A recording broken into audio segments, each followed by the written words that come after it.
Another week, another episode of Bleacher Talk presented by Valle Luna. I'm Jordan Spurgeon alongside maybe a photo of Claudia Faust, if we got that up there.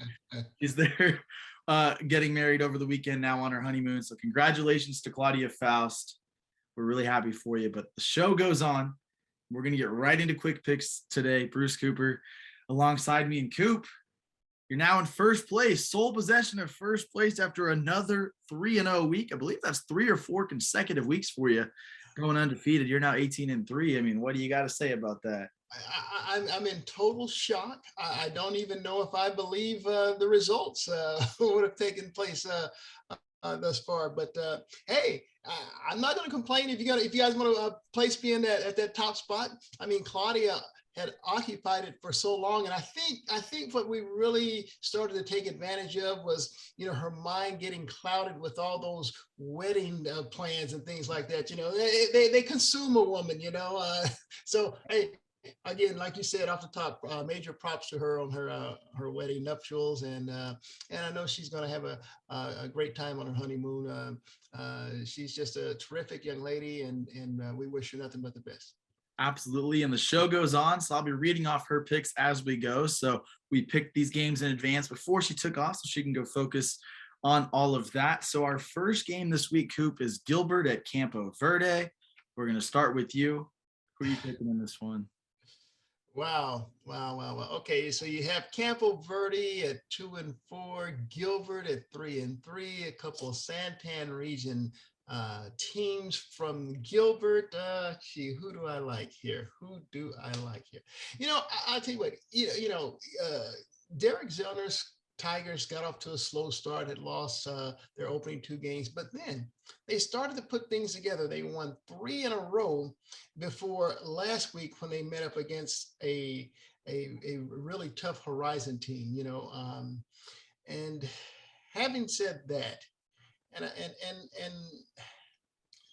wow. Having said that, and look, Campo Verde had a tough loss last week as well to Notre Dame Prep, and Notre Dame Prep is a team that's going to really challenge in that Santan region along with Swirl and Horizon. But I'm going to go with the Tigers. I'm going to go with the Tigers because I like the momentum that they had built up until running up against a very good Horizon team last week. So give me the Gilbert Tigers 28, Campo Verde 26. It's a really close game. Claudia disagrees with you. She's going to go Campo Verde, win this game. So I guess I'm the tiebreaker here. I like what you said. Gilbert kind of caught fire the previous weeks, and Horizon's a team that is potentially an open division team this year. They ran into that train. Of course, they weren't going to win that game. One thing that stands out about Campo Verde, though, they've played a lot of really good teams really close. Desert Edge only a 28-21 loss, or 22, I believe, somewhere in that ballpark. So they played a lot of teams that, Desert Edge was one of them. They played Williamsfield. I think it was 21-7. So they were in the game against a team like Williamsfield. So I think they've shown a lot of fight, and they're at home. I think I'm going to pick Campo Verde to win this game 27-24 over Gilbert. It's going to be very interesting to see how that one works out. The next matchup we've got, Coop, is Mountain Point at Mountain View. Claudia this time, she chooses Mountain Point to win this game. So, Coop, I'm going to toss it over to you. Do you agree with Claudia? Hey, well, let me put it to you like this. Joe Germain, going back to his alma mater, leaving Queen Creek's done an outstanding job. I mean, their first 3 games of the year kind of reminded me of the coach he used to play for, Jesse Parker. I mean, they were so defensive oriented. I mean, he started the season with 3 straight shutouts. Their only losses to a very good Red Mountain team, 20-3. But I look at Eric Lauer's squad over there at Mountain Point. It just seems like they just have that speed component. They have a lot of athletes over there. They really got rocked last week against a very good athletic fast team in Basha, 48-21. But there's something about defense. There's something about defense that kind of wins games like this. So give me the Mountain View Toros. 21, Mountain Point 15. Yeah, I got to witness their defense firsthand, Coop, against Red Mountain. And even though they lost that game 20-3, That game could have very easily gotten out of hand, but they forced turnovers all day long against Red Mountain. Red Mountain was able to move the ball a little bit, but it's kind of that bend but don't break defense that Joe Germain's got going on over there. And so I do think they are the better team in this situation. I think their defense kind of carries them. I don't think they're going to score a ton of points. So I do think Mountain View is going to beat Mountain Point. I'm going to say 23-13. It's not going to be particularly close. I think they'll be able to get a few more turnovers, and that'll be the difference in the game there against Mountain Point. Now, this game should be very interesting, Coop. I'll take it away first. We've got Horizon at Saguaro. Horizon having one of those seasons where they kind of came, I don't want to say out of nowhere because they've been building the last few years, but then they get Andy Litton to take over as head coach this year. They beat Pinnacle for the first time. They beat Desert Edge, who was an open division team. They are really riding high, and I think they have a really legit shot at making the open division regardless of the outcome of this game. I think Saguaro is the better team. We're seeing them come off an impressive win over Sierra Canyon, who's ranked inside the top 70 across the nation by Max Preps.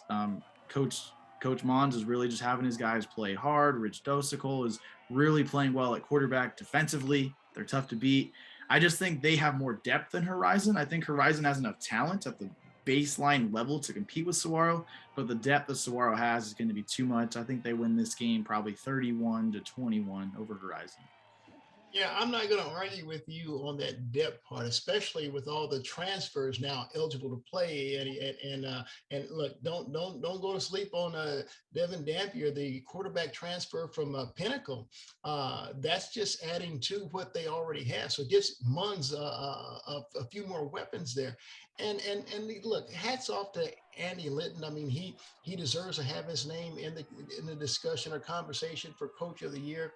But at the end of the day, Saguaro is just too deep, too talented, and I think this won't be one of those games in which you see Horizon hang around and win by a point.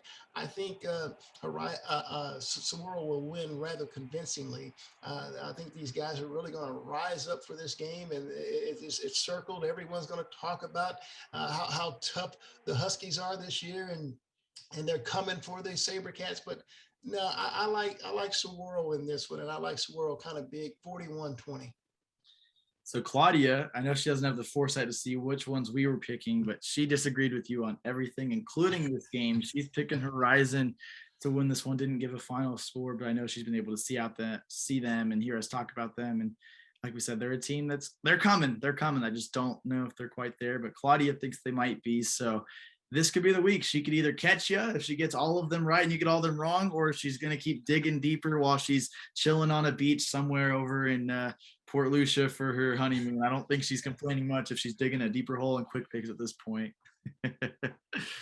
Great. Well, thank you so much, Coop. We appreciate it. We're actually going to have you stick around. We're going to talk a little bit more about just Arizona high school in general over the years you've been covering it. That's coming up next on Bleacher Talk.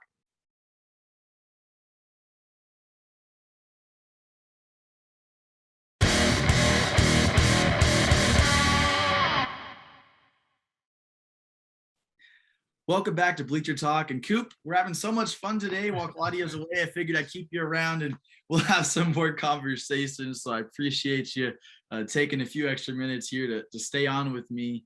And for those that don't know, Coop's been around the Valley covering sports, especially high school sports, for a really long time. Helped launch Friday Night Fever back in 1990. So I've heard your story a little bit before you came and talked to one of my classes at Cronkite, but how did you get your start out here in Arizona covering not just high school sports, but just in general, working in TV? Well, it started at Arizona State University. I mean, fortunate enough to get an internship at Channel 12. And believe it or not, I grew some roots there, never left. I stayed there for about 34 years. And finally, in August of last year, 2020, I was able to hang it up. But yeah, you mentioned starting a high school football show in 1990. Absolutely. Back I started in 86 there. And so we didn't really have a high school football show going on. I think Channel 10 and Channel 3 they had some high school football shows. And so what we did back around that time is that we just would go out to the state championship game, the big game. And so I remember in 1987, the Dobson Mustangs, led by the Toby Wright and the Wright brothers. They were head coach was Mike Clark. They won the big school state championship at Sun Devil Stadium. It was such an electric scene. I mean, the fans stormed the field. It was just a crazy, maniacal scene. And I said, you know what? We need a show. And so I went back to our news director and our management. I kind of pitched the idea of having a show. Well, it took a while, but finally in 1990, we launched for Friday Night Fever, and Friday Night Fever is still going strong here today. Cam Cox and Lena Washington carrying the load right now. So yeah, that was one of the things I was really proud of during my tenure was Friday Night Fever and the association with high school athletics and high school football in particular. So what is it that makes covering high school football so special? Because when you're in a job like that at 12 News, you're covering everything. You got the Cardinals and the Suns and Coyotes and everything. But what kind of, led you to just kind of keep that spark rolling and enjoy covering high school football? Well, you know what? It's the electricity there, the genuine electricity. I mean, there's nothing like seeing a proud parent who sees his kid on TV, and then it mushrooms from there. You wouldn't believe it. I mean, the cheerleaders that they come on. I mean, their parents want to know if they can get a copy of that show that you guys you showcased our daughters on. Even the band, the high school marching band. It was just. You've been to those games when we got spirit. Yes, we do. We got spirit. How about you? It just goes back and forth. You hear that genuine electricity. I mean, the alumni, they come back. They don't forget. They're proud when their schools are on top. And so, it's that kind of thing that really helped spur and keep it going. I mean, I was really proud to start our All Fever team, our award show, where we give out the players of the year, the coaches of the year, All Fever team, and things like that. It was something that really sparked a lot of interest, and something I was really proud to be able to help deliver. Is there a game you remember covering, whether it's a championship or just a crazy game that just sticks out in your mind? Like, is there one you can pinpoint to be like, wow, that was like one of the greatest things I've ever seen in my life? There is, there's I'm blanking on their name right now. Why am I blanking on the school's name? Wow, they're on the west side there. I mean, I don't know why I'm spacing the school's name, but let me just put it to you like this. They had lost a nation worst, if you will, something like 50 some odd games in a row. God, I'm just really going back. I don't know why I'm spacing the name. I can't get the name. But I can tell you who they lost to. They lost to, they finally beat San Luis. But they had lost like something like 50 some odd games straight.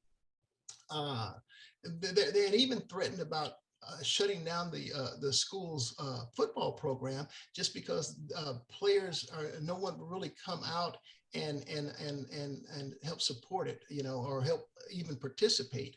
And so, there was a big deal where the school really got a petition going to keep the program alive. And then finally on a certain Friday night, it was actually a Thursday night game. They played a Thursday night game. It was a Thursday night. And we set our cameras there. At some point you figure this long losing streak is going to end. And on that Thursday night, it ended. They beat San Luis. And let me tell you something. This is what really made it really special. you know, the principal shaved his head. They had so many different school rallies, and even the stations that didn't cover high school football. This became a big deal. Like their morning shows, their 4 a.m. morning shows, 5 a.m. morning. They're all out there. They're doing all these shows in and around this school because they finally broke the nation's longest high school football losing streak, and they did it in a fashion, and so we had the team come in studio and celebrated them as well. And I'm just so mad at myself right now. I'm just, I'm calling old age. I just can't remember that school now, but that stands out to me. And as you mentioned, Jordan, there were so many big highlights along the way. I mean, teams winning state championships. I mean, we've seen the dominations with the Mountain Views, with the Hamiltons, and now recently with Chandler. There's been some great seasons, but that team that broke its nation longest losing streak, it stood out to me just because of how even the student body came together. And I promise you this, Jordan, I promise you this, even for the fans who weren't there, when the camera showed up, they talked about, we were there, we love, and I guarantee you that list of people that were there grew and grew and grew. Everyone wanted to tell a story about how they got it done there. But yeah, hopefully by the end of this interview, that school will come to me. It just driving me crazy. I can't even think of it. We will circle back on that too, but I love the story there. Right now, there's so many Arizona high school kids on the college level dominating, and even in the NFL. Is there a player that you think is just, or who is the player you've seen over the years that might be the most dominant high school player you've ever seen that went on to do other things in other places? Wow, there are two that come to mind, and Terrell Suggs at Hamilton High School is one of them, and let me tell you something. People know Suggs for his greatness defensively, but this kid running the football, people may not know that he was a running back. He was a terror. I mean, if you watched Derrick Henry play Monday night against the Bills, that was Terrell Suggs. No one wanted to get in front of this kid. I mean, he rushed for over 2,000 yards. He was a terrific two-way player. And then there's another two-way player, Everson Griffin, who played at Agua Fria. I still remember a game that Pete Carroll came to. Pete Carroll was the head coach at USC at the time. So he came to watch Agua Fria play a game, and boy, did Everson put on a show. I mean, the guy probably had close to 300 yards rushing, about 5 touchdowns, had probably 6 quarterback sacks, another 3 tackles for loss beyond that. I mean, he put on a dominating show. So those two athletes right there, two-way athletes who just dominated on both sides of the ball, they stood out to me, and they've had both illustrious NFL careers behind that. So you mentioned, now we're on to our final thing here in this interview before we step away for a minute. So you retired from 12 News last year. Now you've been doing other things. So you're working and you're helping us out here as well. You've got Coops Chronicles on Friday nights. What's that been like for you? It's still finding that itch to story tell on high school fields on Fridays. It's been phenomenal. Look, when I stepped away from 12 sports there, I thought my days covering athletics were over. And let me tell you something, the pandemic, all it did was exacerbate my loss for the covering sports, because I was a lot of sports just canceled, and our high school athletics even postponed the football season. And when it came back, they didn't allow fans. They weren't allowing media. I mean, it was just one of those empty stadium kind of deals. And so, I found myself really longing for it. I had planned on being a fan.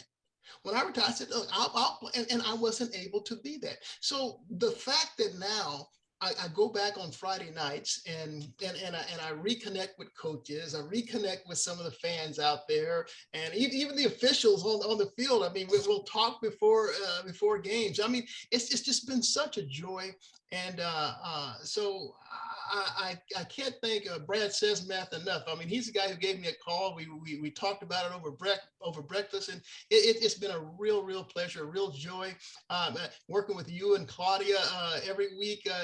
Look, I enjoy this, and so thank you, no doubt about it. But yeah, I'm just thrilled to have my foot back in the door, if you will, with some kind of sports and high school athletics in particular. Yeah, we're glad you're here, Bruce. I really appreciate the time and learning so much from you here and just kind of going back and seeing it how it all worked out. So thank you again, Coop. I really appreciate it. I appreciate it, and I apologize for my absent-mindedness. At some point, it's going to come to me. That school on the west side in Phoenix is going to come to me, and when I do, it'll be too late. All right. Someone find it, drop it below in the comments. We'll figure that out. Thank you so much, Coop. Coming up next, I'll wrap up the show with our social spotlight. So stay tuned to Bleacher Talk.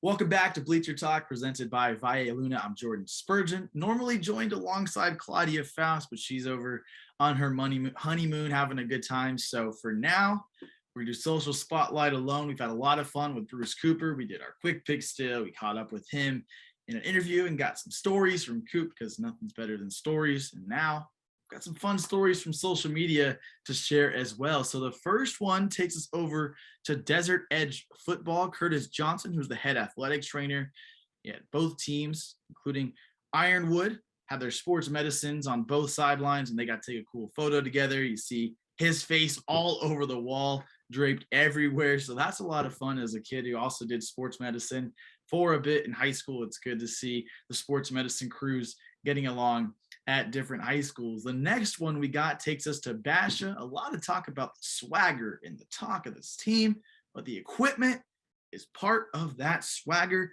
And last week, Basha alum Dustin Torres gave back over $5,000 to purchase their breast cancer awareness jerseys that they wore. October is the month of breast cancer awareness. I'll have a story on that on our Starting the Conversation platform this week as well, so be on the lookout for that. But Basha High School, those uniforms looking really fresh, and that was a thanks to Dustin Torres, who's one of their alumni, who was able to raise $5,000 in order to pay for those. You love to see it. And my final social spotlight for today, we've got a highlight. We've got a 2-for-1 special by Matt Cater-Garris.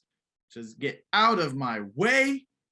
It's a 2-for-1. Look at that. You can see him going, pushing people over, and wow, that's a special play right there. Shout out to him, one of the linemen getting the job done downfield. You love to see some of the big hits. And by the way, while we're at this too, Coop, who just left from the interview, texted me. He found the name of the school. It was Carl Hayden. Carl Hayden was the school that stood out to him the most in his days covering high school football out here. They had lost like 50-something games, the longest losing streak in the nation. And he was there when he saw them win their first game to snap that streak. So Carl Hayden was the school that Coop was thinking about. So that wraps up today's Bleacher Talk. Had a lot of fun with quick picks with Bruce Cooper, catching up with Bruce Cooper, and now our social spotlight. As always, next week we'll be right back at it again. Claudia Faust will still be away on her honeymoon, so it'll be me, potentially a co-host, and all of our fun that we always have. So thank you for listening to Bleacher Talk or watching Bleacher Talk presented by Valle Luna. I'm Jordan Spurgeon. Have a great day.